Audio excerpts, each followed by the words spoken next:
Buen día. Vamos a explicar la ficha pedagógica para el día de hoy, viernes 28 de mayo del 2021, para tercero de bachillerato. ¿Sí? Tercero de bachillerato intensivo, ¿no? El tema es tiempo pasado simple, ¿sí? Negativo, pero vamos a usar con otros verbos diferentes al verbo to be.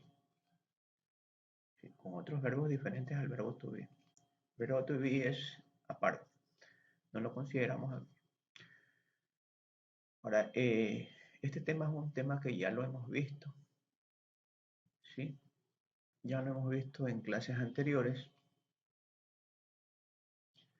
pero realmente están relacionados, pero hay una diferencia. Aquí hay una diferencia, porque podríamos nosotros pensar de que por ser negativo nosotros vamos a usar el verbo en pasado participio, o sea, el verbo en un formato que hace referencia a acciones en el pasado, y no es así.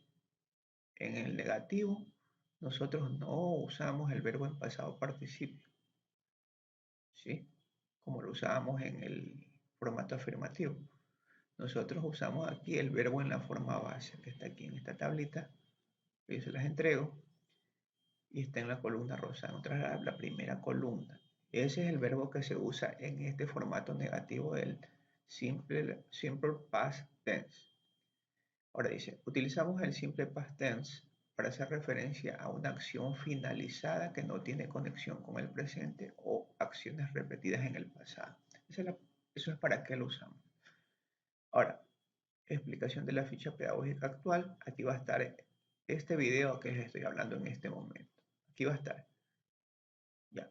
Ahí sí viene la nueva destreza que nosotros queremos desarrollar, que es el tiempo pasado simple en su formato negativo. Entonces, leamos un poquito. El tiempo pasado simple en su formato negativo sirve para expresar negación, ¿sí? Si el afirmativo nos expresábamos nosotros algo, una acción que se efectuó de manera positiva, o sea, de manera que no hubo contratiempos, aquí nosotros vamos a expresar negación. Dice, el verbo principal de la oración no es un verbo en pasado participio, lo que acabo de decirle, ¿no? No es este verbo que está aquí, este que está en la columna 3, no se usa. Se usa el verbo en la forma base, se usa esta columna de aquí, la columna rosada.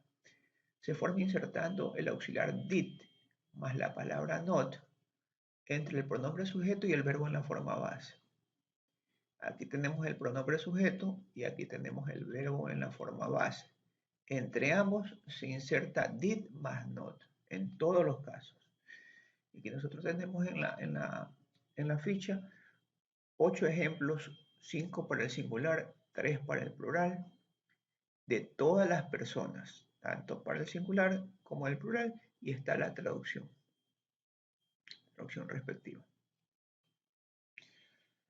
Ahora, este formato que acabamos de nosotros explicar que está en esta tablita se llama el formato extendido y es un formato usado mayoritariamente en los libros, en las publicaciones de tipo en inglés, en las publicaciones que explican algo sobre la gramática en inglés, porque el formato extendido no se usa. Realmente en las calles, cuando tú hables con un gringo, un ciudadano con lengua nativa en inglés, ellos realmente usan un formato que se llama el formato contraído. Y que contraen, ¿sí? Sí, sí, contrae, ¿no? Ahora, eh,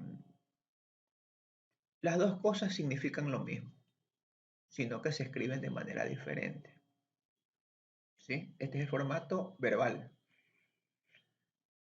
En este tema del aprendizaje de vocabulario, ya creo que no tengo que explicar mucho aquí porque ya los estudiantes se la conocen, ¿sí? Tienen que leer las instrucciones, lean las instrucciones y lo desarrollan. Tema 2. Aplicar conceptos gramaticales. Realizar 4 oraciones usando el simple past tense en formato negativo, como lo indica la presente ficha. Entonces nosotros nos vamos aquí a la tablita y en base a esta tablita, perdón, en esta tablita de aquí, no nos salimos del formato, ¿sí? No nos salimos del formato. Acuérdate que siempre vamos a usar did más not en todos los casos. Usamos el pronombre que nosotros decíamos.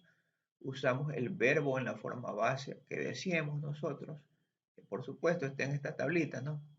Que físicamente es esta. Y armamos 4 oraciones, que es lo que yo quiero que hagan en este tema. En este tema de leer, reflexionar y traducir, hay un gráfico que tiene una frase, la tienen que leer los estudiantes y luego reflexionar de manera personal. Y la ponen aquí, en esta partecita. Luego la traducen con el Google Traductor y la pegan aquí y ahí aprovechan la oportunidad para escucharla. En la autoevaluación vamos a respondernos a una pregunta que he aprendido acerca de situaciones en las que se puede usar el uso del simple past tense negativo. Eso está en la gramática. Perdón. Y finalmente, vamos a hacer una tarea 5, que es una tarea que ya se la conocen ustedes, que es una tarea que involucra jugar. Para ello, primero tenemos que aprender a jugar. Nos vamos al literal F de orientaciones metodológicas y aprendemos a jugar. Algunos ya saben. Luego jugamos, le damos clic a esto para poder jugar. Se nos va a abrir una pestaña, si es en el celular o una pantalla, y comenzamos a jugar. ¿Cómo comenzamos a jugar? Ponemos botón Start y comenzamos a llenar esto. Llena, llena, llena, llena. Sí, y al final te bota un resultado. Y ese resultado quiero que me lo reportes como evidencia y lo pegues aquí. Hay un video en orientaciones metodológicas que hace eso. Sí, entonces, eso es todo.